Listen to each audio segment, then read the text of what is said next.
Ladies and gentlemen, this is a Reuters article below. The quote is the following. Quote, Musk's actual investment is a very small percentage of his wealth, and an all-out buyout should not be ruled out. This is a research analyst CFRA Research analyst, looking at the 9% stake in Twitter that Elon Musk just purchased. Okay, social media platforms. I don't have Twitter. I had something like 30,000 followers on Twitter. I don't have it. I haven't had it for 3 years.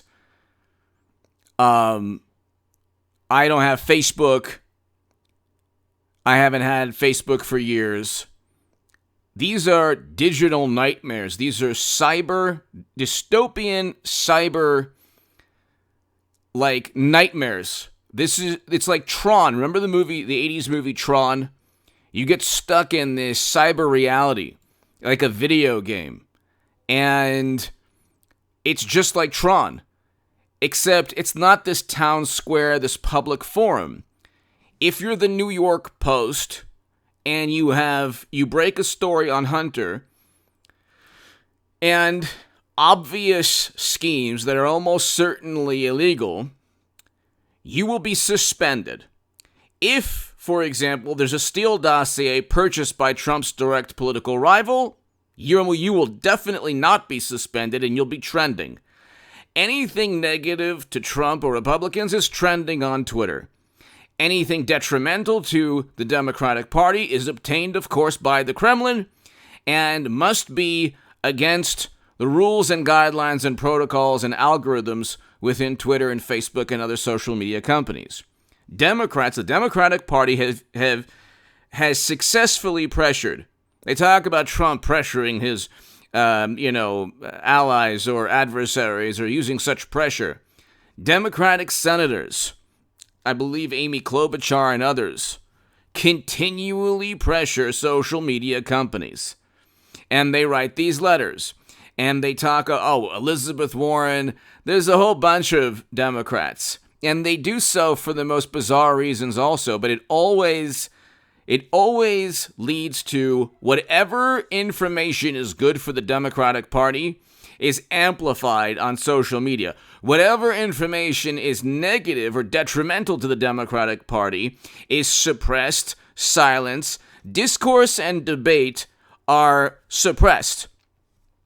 Anyone with a dissenting opinion that doesn't fit a contrived consensus or a fabricated consensus on any topic, it could be foreign policy, domestic issues, we won't get into it. If there's somebody, the whole point of a dissenting opinion, the benefit, the value, the merit in a dissenting opinion is that the person with the dissenting opinion, the person outside the mainstream, could be right. That's when you have a functioning democracy and, you allow people to debate ideas. The person who does not fall within the mainstream could actually be right and help all of society. Now, with Democrats, anything they disagree with, lives are lost. That's never the case. They can never prove. That's why when they went after Joe Rogan, or they go after, or they suspend anyone on Twitter or Facebook, or try to go after people's channels, what they're doing is they're saying, I don't like your viewpoint. Your viewpoint is detrimental to our political side. We have the power and influence within Washington with Democrats in the House and the Senate and the executive to just silence you. There's a public relations machine. The Washington Post, the New York Times, MSNBC, CNN, New Yorker, The Atlantic, Vanity Fair, Esquire, Time Magazine, Mother Jones, The Nation, The Daily Beast. All of these publications want one type of Twitter and Facebook and social media algorithm. They want one type of vantage point, and Elon Musk is right. And if he purchases, and I think he will eventually lean towards purchasing all of Twitter, because it benefits, not only does it benefit the country, but it actually benefits his business. He is going up against, even though I don't think, renewable. Okay, electric cars, electric vehicles, the batteries. I've written about this in the Federalist. They're not exactly, if you look, they're not as green as people think they are. The cobalt, lithium, nickel, you have to mine these metals. And the mining process is terrible for the environment. It's terrible for the indigenous people that AOC claims to respect. Hit subscribe, by the way, to this channel right now, because a lot of people aren't talking about this stuff. We're almost at 196,000 subs. And we're on our way to 200,000 subscribers. It's because of you. Tell your friends, hit subscribe. You can go to H.A. Goodman Federalist, or you can go to hagoodman.com to read my writing in The Hill, The Huffington Post, Salon, The Jerusalem Post. SpaceX is amazing. Tesla, if you enjoy it, it's the best electric car out there. But you know what? Electric vehicle out there. But there are issues with EVs. Okay? Nonetheless, he is going up against very powerful interests. It behooves him to have a platform where people can speak openly. Now, these nonsensical, completely irrational, manipulative people who claim to be these lofty thinkers, when they say, well, you don't want really bad things said, ideas resonate if they make sense, and the arguments or the ideas or the words of any individual will resonate if they make sense, or they're logical, or they're rational, or they get people to think, and they are rooted in truth. Ideas that are completely irrational, mean-spirited, nasty, don't usually resonate unless it's hashtag wrong Trump. When Donald Trump's brother passed away, and wonderful, morally superior liberal Democrats who claimed that Trump was too mean to people were trending and touching themselves in ecstasy with hashtag wrong Trump. So that's the type of thing that trends on Twitter. You see, Twitter has become, and Elon Musk sees this, and Jack Dorsey with his meditation and yoga, and it says, like, if he only knew the nastiness and the level of base and disgusting emotions he's allowed to be funneled through his platform. If he only knew how many fights and arguments and nasty words were spoken on that platform. Twitter is a funnel for every negative emotion human beings have. There was a threat on my life on Twitter. That's why, see, that's what has to happen. When I was a liberal Democrat my whole life, and I was for gun control and all that, then threat on my life, and I said, wait a second, went to the police. The police said, hey, look, we can't help you. You have to help yourself. So there's a Second Amendment. And so now I own firearms. So the good thing with being on Twitter is I can see how nasty people are, and I can also see how lucky I am as an American to be able to defend myself. If, God forbid, so I own firearms, you might own firearms, it's your right as an American.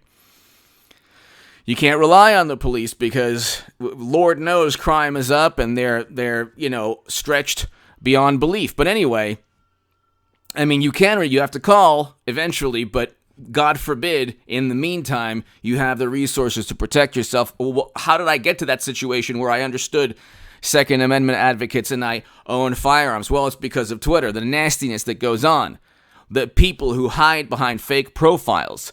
And believe me, all the crocodile tears from morally superior liberal Democrats who are journalists, who go after people every single day to ruin their lives, to make sure they don't put food on the table, to take money out of their family's pocket. They do so. Now, there were hit pieces written on me. They do so because they're ideologues. It's become dogma. It's become religious dogma.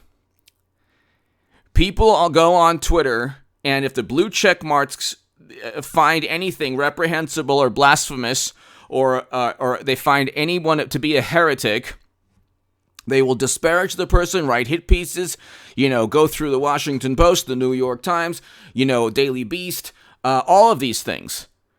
Social media and the internet has become a political tool of the Democratic Party. The interesting thing is, however, the most popular people on the internet are conservative, more libertarian and conservative. You might see the 4 million sub channel or the million sub channel, but that's millennial CNN. there's a lot of morally superior liberal Democrats out there, and the younger ones don't watch CNN. So they watch the channels that talk about Medicare for all and then say, vote blue no matter who, even though the two value systems are completely opposed to one another. But that's the racket. Twitter is, at this point right now, a useless platform that can only do harm to humanity. It's a platform that where there is no free speech, there is no First Amendment. It is a way to silence conservatives, silence Trump supporters, silence progressives, really. Silence the people who, silence anyone who falls outside of the mainstream. And the mainstream, the consensus viewpoint on everything is fabricated because, again, any dissenting viewpoint is banned or suspended off of Twitter. And the logic is if anyone believes something we don't believe will harm, people will lose their lives. Nobody can prove that. Nobody has ever proved that. And there are already laws against that. Anyway, hit subscribe to this channel right now. Elon Musk has a 9% stake. It's not, if you do the math, he can get a 51% stake or even more than that. And it's really not going to, at this point right now, it might take up a sizable portion of his net worth. I might be even wrong on that, but he can still do it. And taking over Twitter will help him immensely. Because if he truly allows free speech and viewpoints to, and if he allows the merits of a certain viewpoint to flourish, okay, so there's an actual debate, so you don't have people just suspended for offering a different viewpoint than an organization or a consensus among very smart people. If it's truly a platform where we can actually discuss things and address issues, and if a liberal Democrat, goes after or insults a conservative, that, whatever, hopefully there wouldn't be any repercussions. I mean, there are already repercussions in the laws for an actual threatening statement. But words going back and forth, only one side is suspended. Okay, you could see the list of people, Democratic politicians and liberal Democrats who get away with everything, and far left. And anyone who's a Trump supporter or conservative, or even certain people on the left, they get the brunt of Twitter's hilarious farce of rules and guidelines. Anyway, give me your thought, or what do they call it? Terms of service. Anyway, give me your thoughts below. Hit subscribe to this channel right now. I think Elon Musk is eventually going to purchase all of Twitter or enough of Twitter to completely change its Orwellian rules and protocols that actually silence debate, discussion, discourse, especially when it hurts one political party, the Democratic Party. Hit subscribe to this channel right now. I'll be back in the next